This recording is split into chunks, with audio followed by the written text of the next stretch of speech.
North Korea's withdrawal from the 1953 Armistice Agreement and its 1992 non-aggression pact with South Korea has raised both concern and confusion.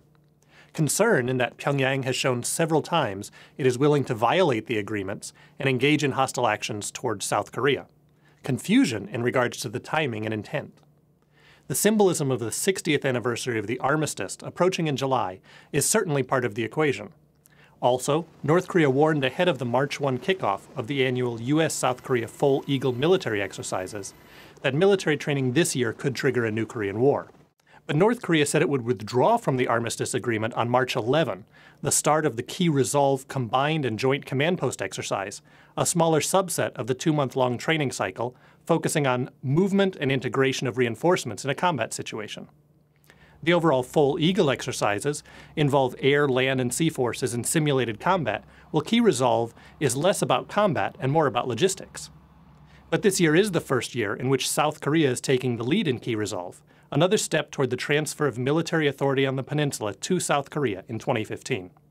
Pyongyang's choice of focus on Key Resolve, then, may have less to do with its actual military training aspect than with the upcoming shift of wartime operational control to South Korea, as opposed to U.S. forces.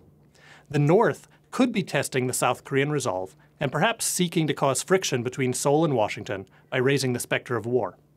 In addition, South Korean President Park Geun-hye only took office February 25 and has already run into trouble domestically with her choice for defense minister. Pyongyang's threats at this time, then, are a challenge to the incoming South Korean government and may also be aimed at the changes in the U.S. administration. In short, North Korea is timing its threats to coincide with a moment of minimal coordination between and within Washington and Seoul. But if the when makes sense, the question remains as to why.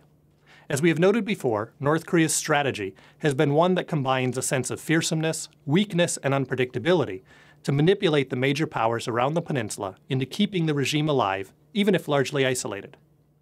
But over time, this policy has started to lose efficacy, and the threatening actions that once caused rapid diplomatic shuttling and immediate calls for talks now barely raise eyebrows. North Korea in the past could simply threaten withdrawal from some treaty or agreement, and there would be international consternation and moves to engage Pyongyang. Now North Korea can launch satellites and test nuclear devices, and the response is a few more sanctions and little other interest. Even the sinking of the South Korean Navy corvette Cheonan and the shelling of civilians on Yeonpyeong Island did not send the international community rushing to the negotiating table with North Korea. With its tried-and-true policy growing more difficult to sustain, Pyongyang is seeking to change the regional psychology to again raise the specter of imminent war.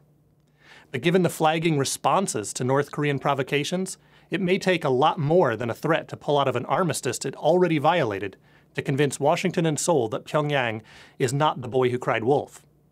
And that shift could prove very risky.